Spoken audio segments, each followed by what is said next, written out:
Hello, beautiful listeners. It's your host, Tembi Locke. Welcome to Lifted, a podcast that pulls back the curtain on creativity, resilience, and the extraordinary moments when everything changes.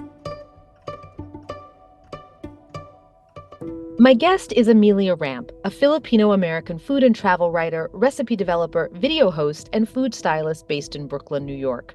Her work has been published by Bon Appetit, Food 52, and TheKitchen.com. And she is currently a senior food editor at Food and Wine. Amelia's recipes blend practical information, cultural context, and her own personal history to create a holistic guide to each recipe. And she has written eloquently about the dying art of food writing. There are so many insightful surprises in our conversation, and I learned a lot, including why she's interested in educating people about the Filipinx kitchen and why she prefers the non-gendered form of the word. Amelia is warm, she's generous, she's wise, and it's no surprise that her authentic chicken adobo recipe has been viewed over 1 million times on YouTube. Her willingness to listen to her deep intuition is an example of the goodness that can await all of us, even when we take the long and winding road to follow our dreams. Well, hello, Amelia. Welcome to the Lifted podcast. Oh my gosh, thank you so much for having me. I'm so excited to be here. I am thrilled to have you. I've been looking forward to this conversation. We have so many things, so much ground to cover, so much ground to cover. I talked to you for hours and hours and hours. I always like to sort of anchor the conversation or begin the conversation since we're talking about food. I love to talk about origin stories and get a sense of people's origin stories around food. So what did your parents do for a living? And what and there's a reason why I ask about the living thing, because if people worked in home or out of the home, that often directs or informs their early childhood experiences with food. So was food a big part of your childhood? It was and it wasn't. My parents were separated or divorced, and my mom is a first generation. She moved here from the Philippines when she married my dad. So she was very much on the path of trying to go to school, trying to create a life, trying to be a single mom to a young child, while also navigating a new country. So I would say that, like, for her, in my relationship, in my home life with her, food wasn't always like the focus of our life. Like, it was just kind of like this thing that had to get put on the table, to check the boxes of life, as sometimes as moms we have to do. And so, but her sister, her cousins, her family would come over, and that's when a lot of my food experiences were really like in my life in a strong way, because our strong connection to Filipino food and the Filipino gathering.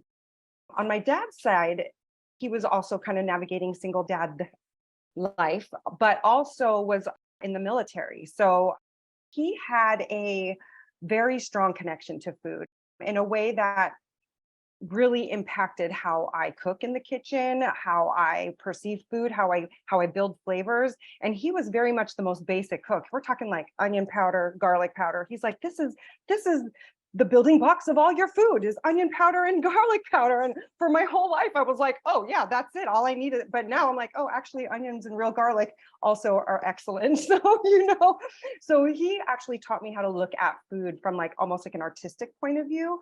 He was always proud of his little like creations in the kitchen. And so I always take that with me and treasure those thoughts.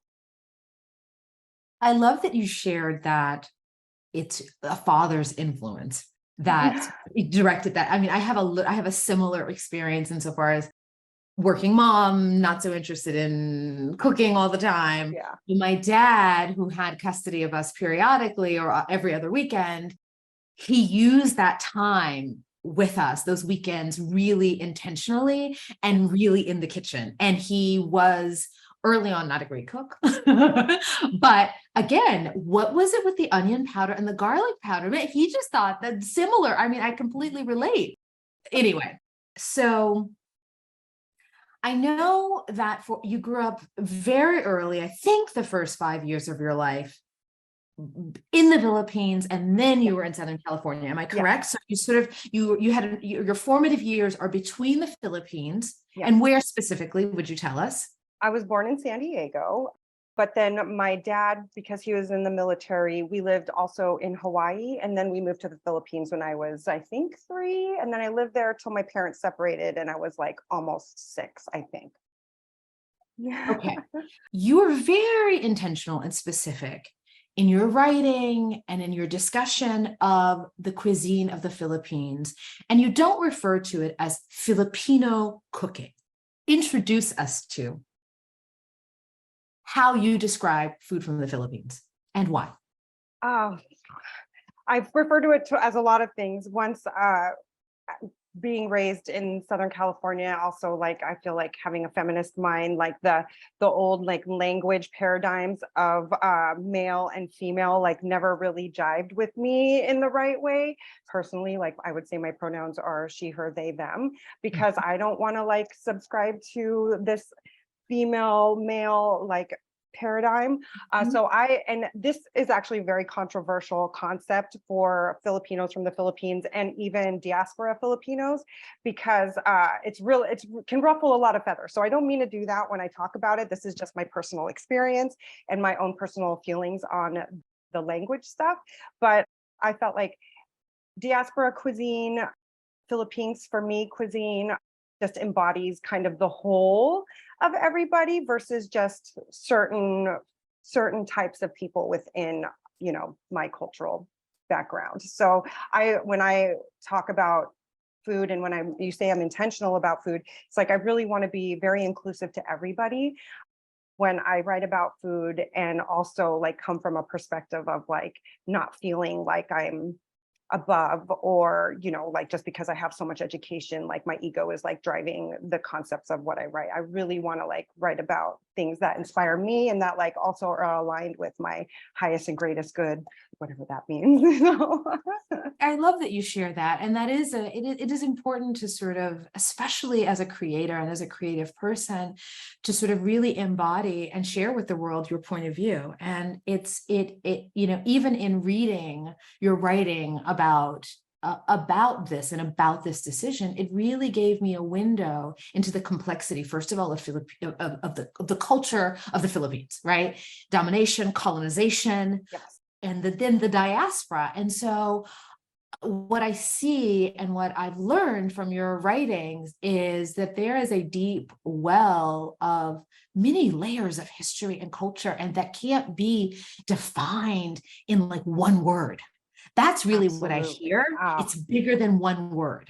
It's And bigger so than, oh God. bigger than a word. And so Yeah. I don't know, it just was I really appreciated you saying that. And I wanted to sort of bring that forward into the conversation, because also you're, a part of the colonialist past of the Philippines is to sort of impose, and that's the Spanish who colonized, Yeah. ascribed that to nouns, and whatnot. So anyway, thank you for your work in that space and using it as an opportunity to educate while also inviting us into this delicious cuisine that we're going to talk about.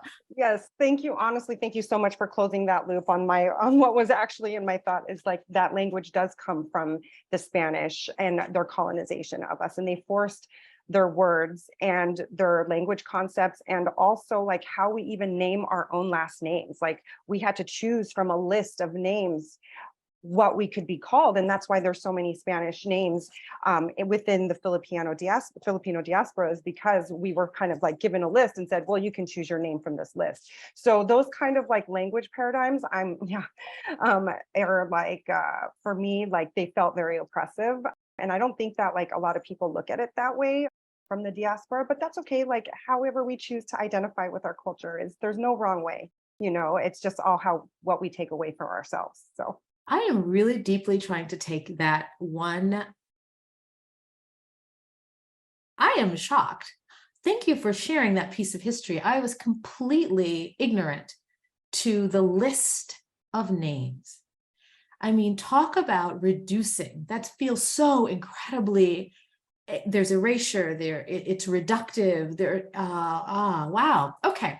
So I can see why in light of that, if I were given a list that is like, hi, we're going to reduce everything down to this list, choose and go forward, that it's a brave act of reclaiming to challenge that through your work around food. And I think that's incredible. I will like to add that my family chose the name Soberano, which means sovereign. And I kind of like, obviously I wasn't there when they chose the name, but I wonder if my ancestors were also rebellious because they chose a name that meant I'm sovereign. I'm sovereign from this oppression of this name you're giving me, and they've chosen this one name. So I wonder about that just in my own family line, my own ancestry, like how we got to the name Soberano. But I'm really proud of that name choice because I'm like, you guys chose wisely. Thanks for that. This is incredible, and it's perfect segue to sort of. I know we were talking about the early food memories in the home, but I'm also curious about early food memories outside of the home. What I mean by that is in many conversations this season of the show, I've been talking with women of diverse backgrounds about their early memories around food. And I have heard, and I have my own experiences of like the food that's cooked in the home that then is taken out of the home, and like how you have one relationship with it at home, but out in the larger American world, that food is perceived in often a non-favorable light. And I'm going to read a quote that you said. You said, growing up Asian and specifically Filipino X, am I saying that correctly? Filipinx, whatever. Filipinx, okay. In the US, it means to have to put up with a lot of ignorant commentary around food. What? Okay, so what I'm picturing is you take some food from home, leftovers in the lunchbox. Yeah. To school, what happens in Southern California? Well, I grew up in a small San Diego suburb. Being Filipino, there wasn't a lot of Filipinos until I was older, and then we started to identify each other. But I feel like the longstanding trope around Filipino cuisine is about eating dog, about it smelling funny.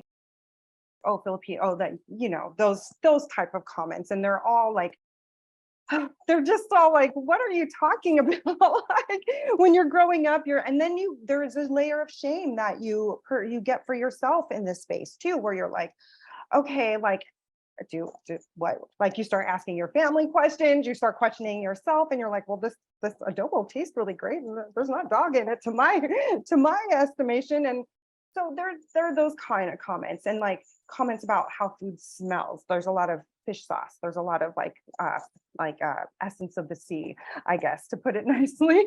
But also like if you travel to the Philippines, you'll see that there are stalls and stalls of dried fish. Like it is like a core base flavor for my people. So, it's just kind of like when you grow up and you start to grow out of that kind of like mental space and celebrate your own culture and see the ignorance for what it is, which, you do hopefully do eventually. But you learn that and that it's their own ignorance and their own, maybe lack of palate growth and palate, adventure that is keeping them in that space. And that it's not like, yes, it's ignorance, but it's also like you can choose to try other things and form new opinions. And if you want to form opinions without trying it, then I don't actually listen to your opinion anymore. So what were your aspirations career-wise as a child? Oh, honestly, I have no idea. I thought when I graduated high school, I was going to move to New York and be on Broadway. And so it's really funny. I never even went to New York till 2006. Fun fact. And then I got kind of caught up in this other life that I got caught up in the life that I think my family wanted for me and not the one that I wanted for myself, which comes up as an immigrant child. There's like always a lot of expectations. I also don't feel like I had the familial root foundation that I could have had, so I wasn't like in my early young adult life, like feeling very focused, knowing what I wanted. No, and it didn't come to me until I had to do my own personal growth work within myself. So it wasn't until I was like 35 when I threw out to my husband, like, hey, let's move to New York and let me try to go to culinary school and see what happens. Like, I had no idea that I would be on the path that I am now.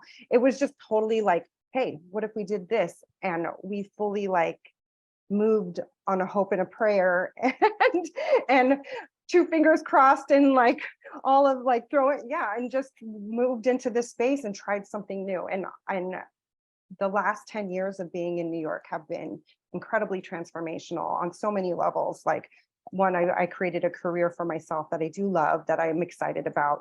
I do now 10 years later, see it shifting in a way, but I'm so thankful for the time that I've had here. It's a perfect answer, because I think so many people feel like, oh, I had to sort of know what I wanted to do from the beginning, right? And this idea of like early or midway through your adult life, you're talking to someone who, I was into my 40s when I first got the idea to maybe I could write a book. So I understand what it means to sort of make this pivot at a time when you're like, oh, life has been one way, but I'm called to do something new. That's really valuable. And so I thank you that you shared that. I think a lot of listeners will take great comfort in knowing you don't have to know it right now. You don't have to know. You don't have to know when you're 30. You don't have to know when you're 35, but when you feel the call, do not ignore it. So exactly. So you're in Southern California, I'm assuming, and you're talked to your husband and you were called to I'm in Seattle. I'm in Seattle at this time. So I lived in Seattle for 12 years. My dad is from the Northwest. So when I was 25, I was a single mom and I wasn't happy in Southern California. And I didn't want to raise my daughter by myself. I just didn't feel like I also had I was like, I don't really have this solid foundation of family to keep me here, to help me raise my child. I'm already doing this on my own. So what if I just move somewhere else? And that felt more in line with who I was becoming. And so Seattle was very much that place. I think I just kept moving to a bigger city every time. So I moved to Seattle and I lived there for 12 years. My husband, I actually moved from Miami to Seattle, and he had never loved Seattle the way I loved it. And so it was an easy like, hey, what if we moved? And it was while I was in Seattle, I was starting to get like a larger education about food, cooking. I worked it's the oldest co-op in the nation called Puget Consumer Co-op, PCC in Seattle. So they have like it's a store chain, but they're a certified organic retailer. And I was given the education of ingredients. Like, I worked in the grocery store and I'm like, wow, I've never seen some of these ingredients before. And I've never heard of some of these foods before. Someday I'm going to write the story about how like the co-op is like the place where so many like everyday Americans learn about cultural cuisine, because I feel like co-ops really try to showcase like diverse cuisine. And in that place, they had a cooking school. So I used to work for the cooking school, and I used to go and like clean the kitchens at the cooking school and like get them all ready for the chef to come in, and I would help like assist classes. I used to teach like kids cooking classes through them. And then I started a garden, and then it was over. Once I started a garden, it was over. I was like, oh, I have all of these things I'm growing, and I don't even have the knowledge on how to utilize all of these ingredients. So then that's when I started thinking about school. So the gardening is what led you to culinary school.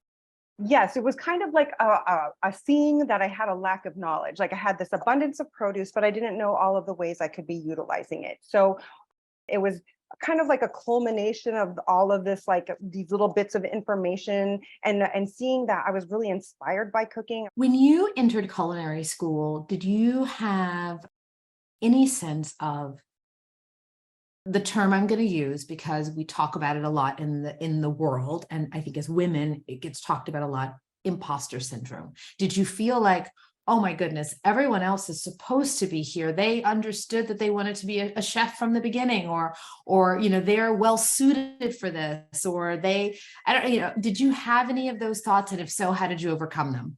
I still have these thoughts. I still have these thoughts. I'm in therapy every week. That is very helpful and also just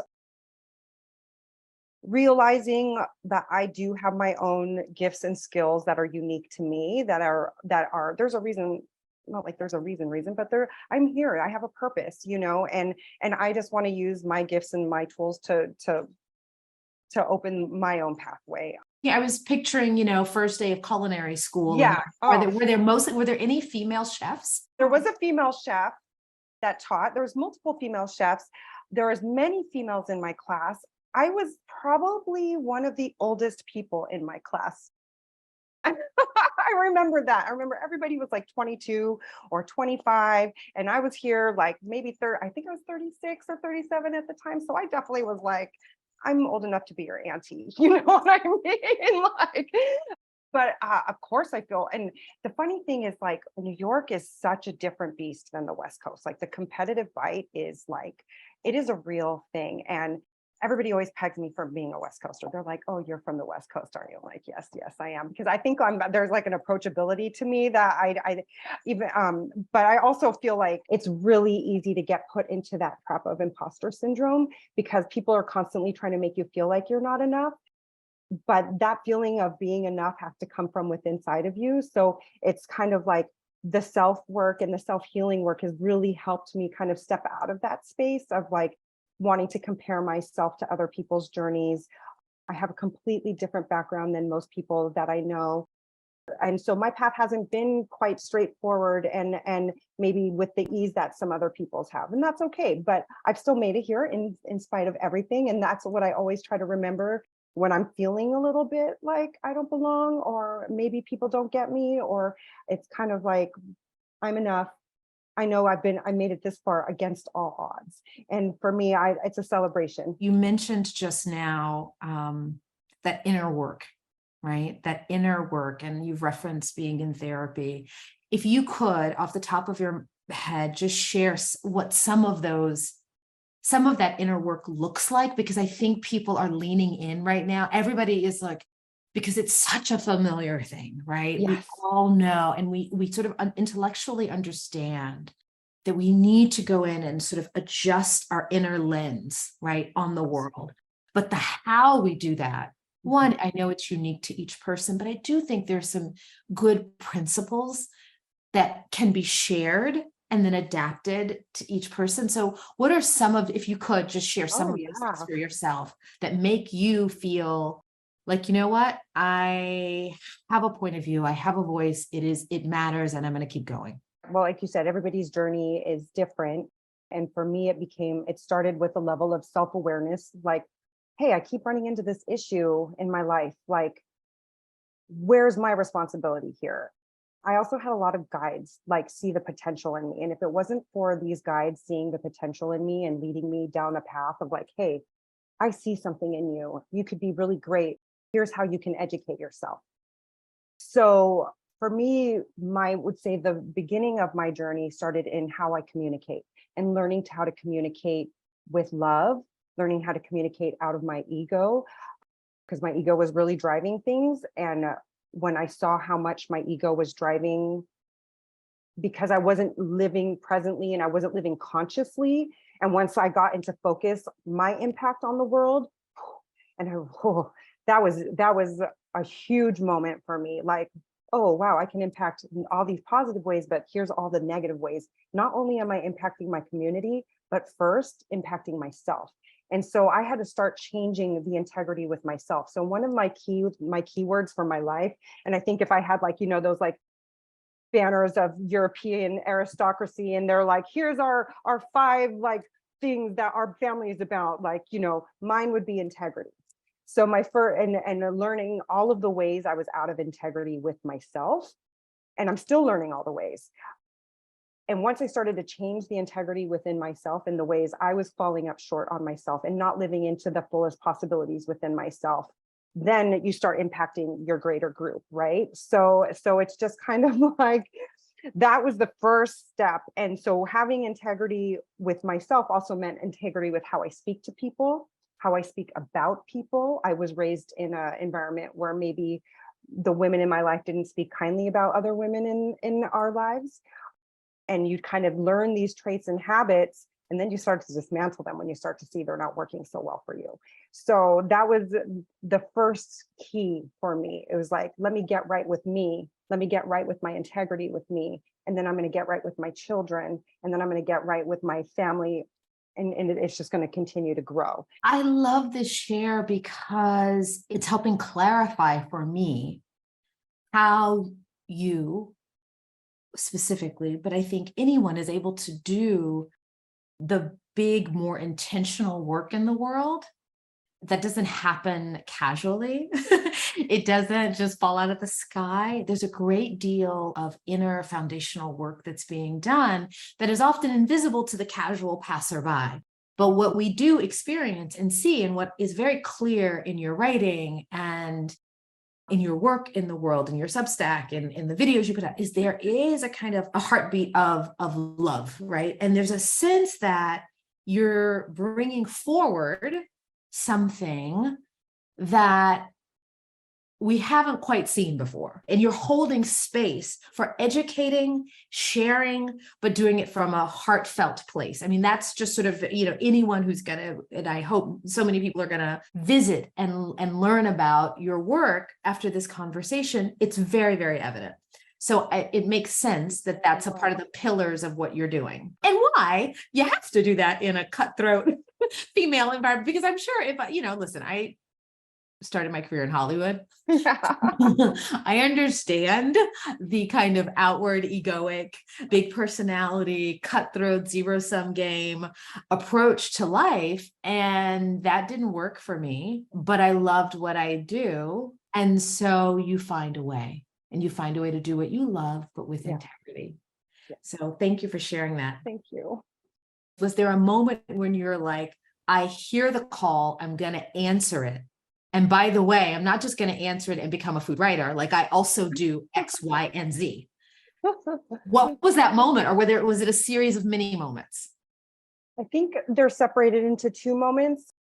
The first moment would be in 2011, my brother passed away.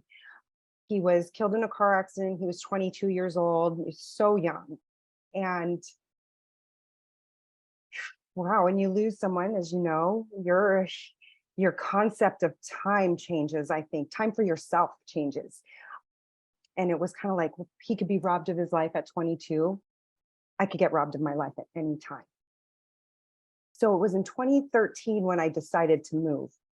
I think that's not an accident. So 2011, he passed away. It was about 2 years later, exactly, when I was like, I'm hearing the call. I think I had to sift through a certain amount of grief and move through some of that, like deeper, like those first few years are just absolutely terrible until you learn how to figure it out for yourself, like how grief lives within inside of you and exists in your everyday.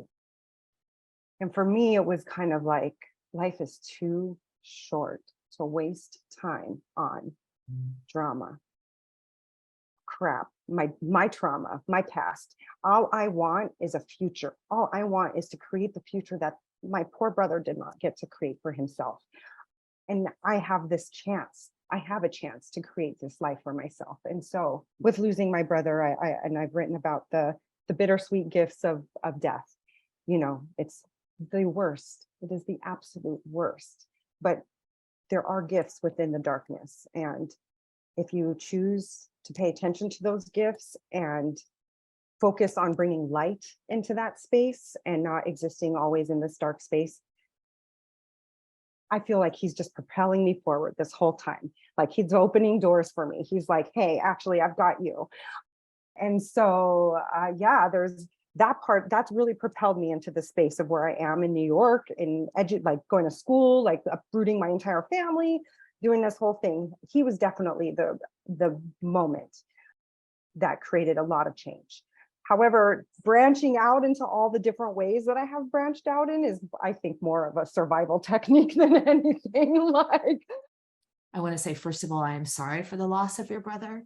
I learned of that when we first connected, and you wrote a beautiful piece about that was connected to my story. Yeah. And I read your piece, which we'll link to in the notes. And it moved me so deeply. And that my story of grief connected to your story of grief. And I remember reading it and thinking, Sato knows her brother somewhere on the other realm. We talked, and somehow this has just happened. because it was this beautiful, beautiful connective tissue around food. And again, oddly around diaspora, because I'm like, the lentils, which were not a part of your probably home cuisine, they weren't a part of my home cuisine growing up, but somehow grief had like brought lentils to both of our tables, right? It was like interesting and beautiful way. And so for people who have lost someone and who are processing that and asking what comes next, you and I are here to say, there is a comes next. There is a comes next. Yeah. There is. And that can be wildly beautiful. And it can begin with a what if. Mm-hmm. What if I lived, I'm not going to say lived for them, but I lived in honor of all the living they didn't get to do. Absolutely. I think about that all the time. How am I living in the spirit of his generosity? How am I living in the spirit of his creativity? He was an artist. And how can I live the world where I get to fully realize my potential the way he should have been able to? So absolutely. And there is a life, and you may not want to live it. But hopefully you'll see that you do want to live it, and you're only hopefully living within their spirit if you're living it out fully, because that's what they would have wanted, you know. You have a Substack called Did You Eat Yet? Did You Eat Yet? Mm-hmm. Okay. And you had a recent post this year in 2023 called Food Media is Dying, and the SEO, the search engine, is killing it. Yeah. And I'm going to just read one quote and have you tell us about this. You say food writing has turned into commodity writing.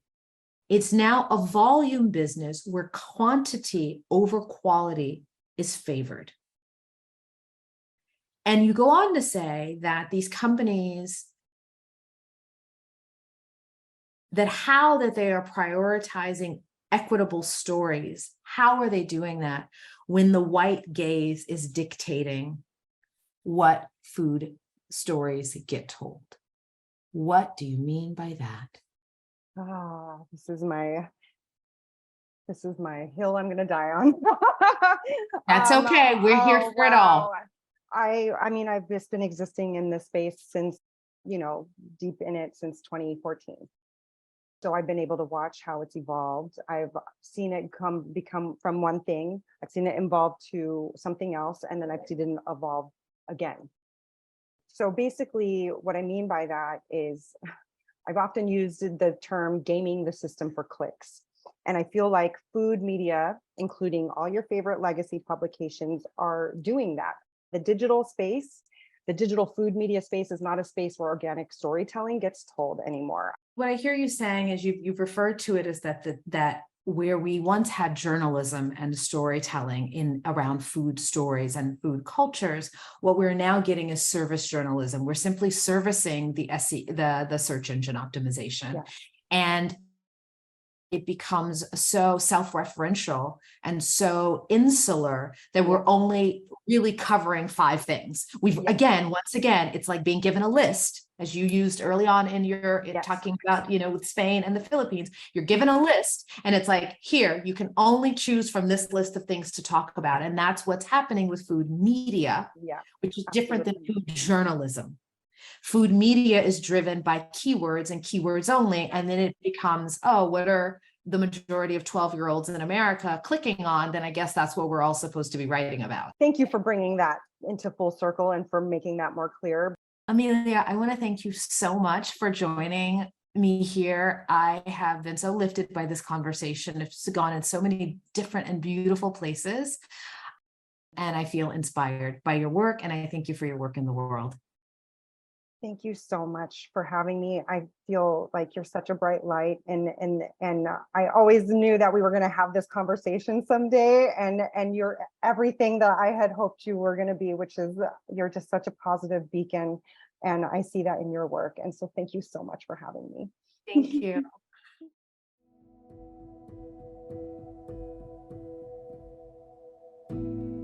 Lifted is developed, written, and produced by me and my one-woman producing team, Celia Cates. It is edited by Jamie Moss. Thank you for joining us. Stay tuned for our next inspiring episode.